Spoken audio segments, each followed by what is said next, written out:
রাজ্যে অঙ্গনারীর কর্মী এবং সহায়িকা পদে নিয়োগের নতুন বিজ্ঞপ্তি প্রকাশিত হয়েছে। আইসিডিএস কর্মী 12,028টি এবং আইসিডিএস সহায়িকা 20,631টি শূন্য পদে নতুন নিয়োগ শুরু হবে। নিয়োগ বিজ্ঞপ্তি অনুসারে আপনাদের কি কি এলিজিবিলিটি ক্রাইটেরিয়া লাগবে, কিভাবে আবেদন করবেন, সমস্ত ডিটেলস তথ্যগুলো আজকে আমরা দেখে নেব এই ভিডিওটির মধ্যে দিয়ে। ভিডিওটিকে স্কিপ না করে প্রথম থেকে শেষ পর্যন্ত মন দিয়ে দেখতে থাকুন। চ্যানেলে প্রথমবার হলে সাবস্ক্রাইব করে পাশে বেল আইকনটিকে বাজিয়ে রাখুন এরকমই গুরুত্বপূর্ণ আপডেটগুলো সবার প্রথমে দেখবার জন্য। তো চলুন ভিডিওটিকে শুরু করা যাক। পশ্চিমবঙ্গের সকল চাকরি প্রার্থীদের জন্য রয়েছে নতুন খুশির খবর। আইসিডিএসের পক্ষ থেকে নতুন করে 32,659টি শূন্য পদে রাজ্যের অঙ্গনারী কর্মী ও সহায়িকা পদে নতুন কর্মী নিয়োগ করা হবে। রাজ্য বহুদিন থেকেই মুখ্যমন্ত্রী মমতা বন্দ্যোপাধ্যায় এই ঘোষণা করে যাচ্ছেন, অবশেষে তার ঘোষণার অবসান ঘটল।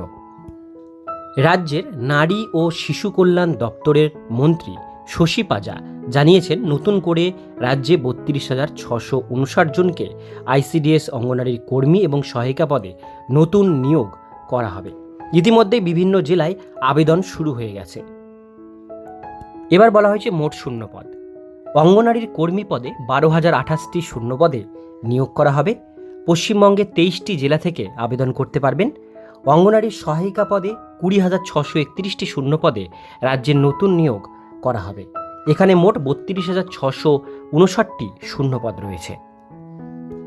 সকল চাকরি প্রার্থীদের বয়স 18 থেকে 35 বছরের মধ্যে হতে হবে। এখানে কোনো রকম সরকারি নিয়ম অনুযায়ী বয়সের ছাড় থাকবে না, উল্লেখ করা হয়েছে বিজ্ঞপ্তিতে। ইতিমধ্যেই বিভিন্ন জেলায় আবেদন শুরু হয়েছে।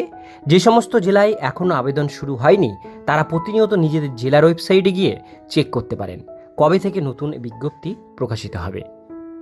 রাজ্যের প্রতিটি জেলায় আবেদন অনলাইন অথবা অফলাইন হবে।